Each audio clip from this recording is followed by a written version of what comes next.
but I understand that I have until 3:15.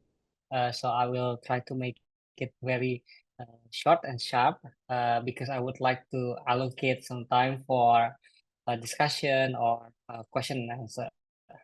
Right. So firstly, once again, thank you for having me in this very important forum to discuss my experiences in using AI, especially as per the thought that was given to me on AI writing techniques and ethics. So before I start on the ethical front, right, I think I want to share with you guys that the first book that I have co-written with two AI. This is co-written by ChatGPT and with Google Gemini, or previously was Bard, right? So I wrote this book in August of 2023 to find out what are some of the ideas that the new president of Indonesia and the new members of parliament could consider in their term of office, right? So how do I go about this? So I look for policies that have been implemented in other countries successfully, but have not been implemented in Indonesia, right? I wanted to only focus on policies that have been proven to work in the other countries, meaning that you have to have like at least 5 to 10 years of experience in implementing such policies, and there has to be some context on why certain policies are put forward to be considered, right? So I want to share that in this book, what I have done is I compiled a list of many policies, and in each of these policy, I have put the country that have implemented such policy, right? For example, in England, you will find that museums, libraries, and galleries are free for everybody to come in, right? This is a bit different to how things are in Indonesia, where you have to pay, even though it's a nominal fee, but you have to pay to go to a museum. It's also different to how other European countries do it. Like, for example, in France, you have to pay to go to a museum, right? So England, they make a museum free. And then in Germany, they make higher education free. In Sweden, they provide free meals for students who attend schools, right? Which is now a very popular topic of discussion in Indonesia, as the new president elect made this his priority program going forward. Right? So there are many topics that the AI have put forward, and I have made this book free of charge. So if you would like to download a copy of this book, you can go to my Instagram page, and then you can click on the link on my Instagram bio, and there you will have to fill who you are, and then you can download the book free of charge.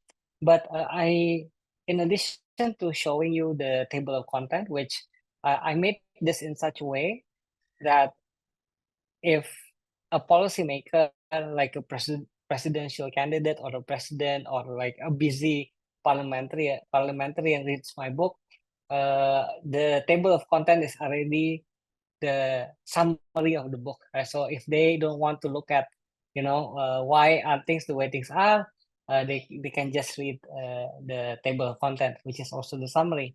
But if you go into each of the chapters, you would see that the way I have structured it is what is the policy and what was the context when the policy was implemented.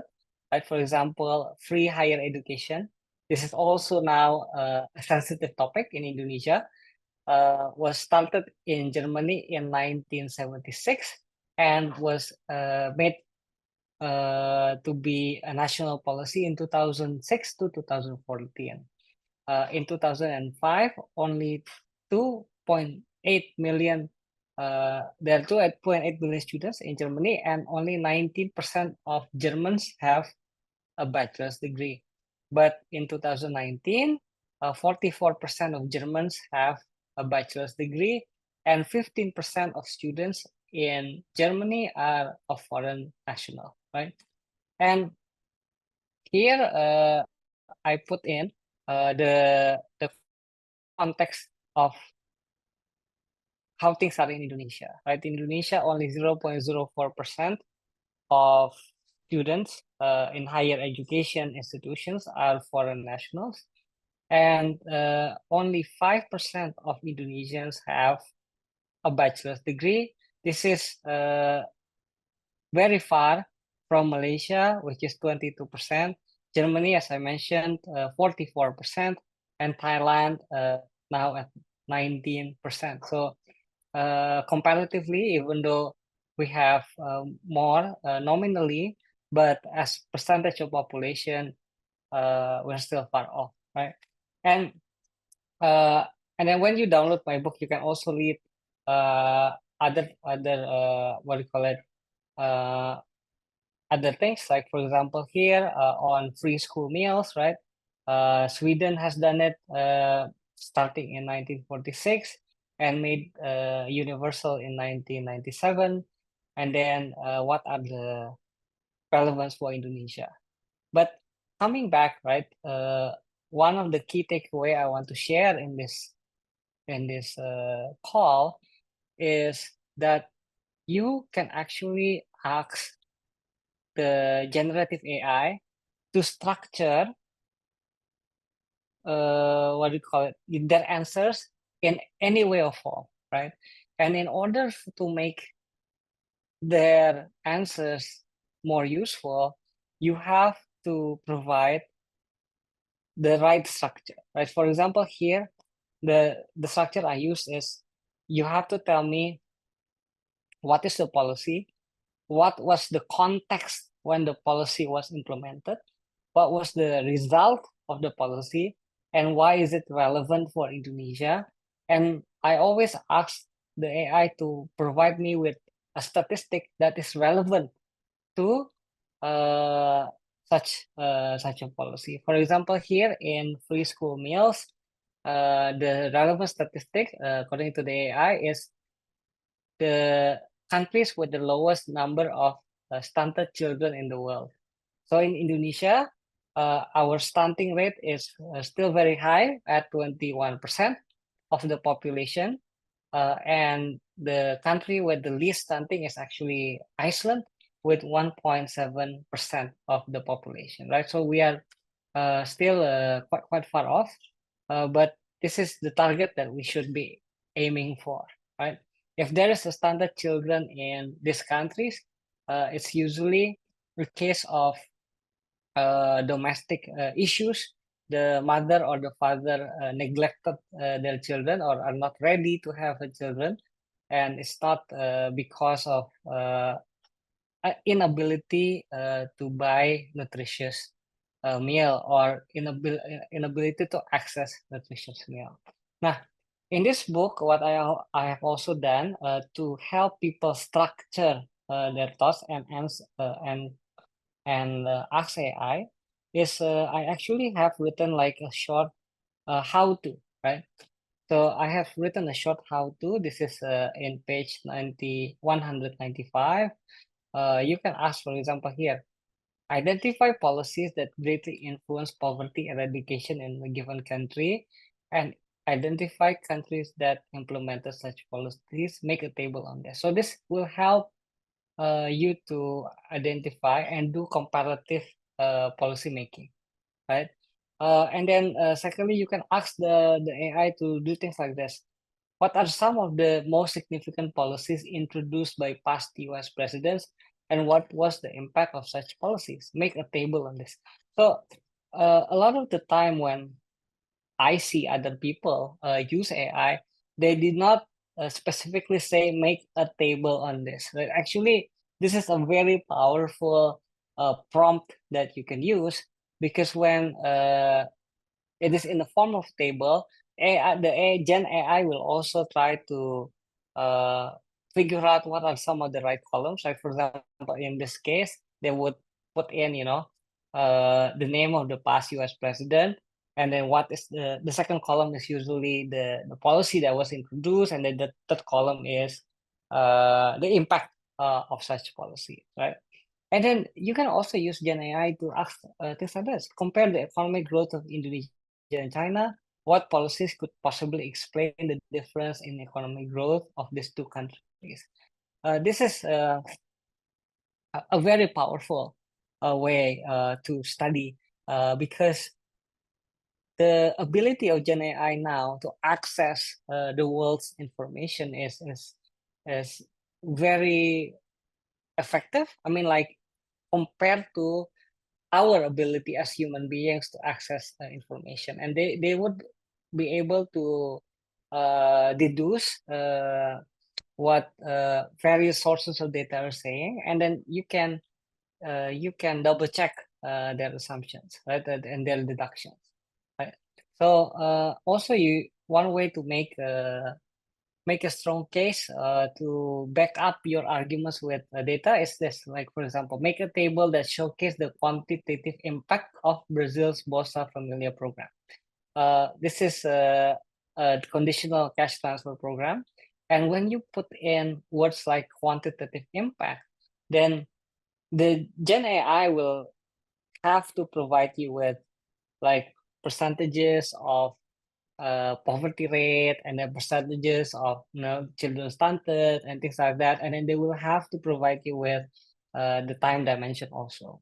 So it's very important that you try out some of these prompts, and make sure that you have a structure in mind when you interact with Gen AI, right? And then now I want to talk a little bit about the ethical front. So I think it's very important when you write and co-author a document with Gen AI, you have to disclose that you are actually doing that, right? I think that the biggest mistake that a lot of people has made when they make a document or a book with Gen AI is not disclosing that they have done it's that way, right? So I think this is what I have done in August last year. So when I published the book, Pak Fat was kind enough to facilitate the launch of the book. I mentioned that this is actually done together with Gen AI, right? So first and foremost, I think this is, and coming back, rule number one, you have to disclose. Rule number two, you have to disclose. Rule number three, you have to look at rule number one and number two, right?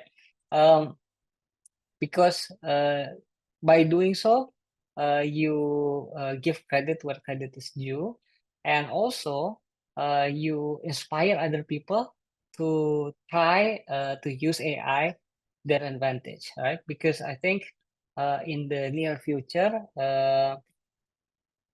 like in the near past, people write on their CV, oh, I can do PowerPoint, Excel, Word, etc., etc. But in the near future, people will have to put in their CV, oh, I am familiar, or I can take advantage of Gen AI, or I am not familiar and I cannot take advantage of Gen AI. And I think given the fast productivity difference between those who can take advantage of Gen AI and those who cannot, it will be a very different world when you can. Sorry, let me put it another way. I think when you can use Gen AI, it will open up a lot of doors for you in your work and in your career.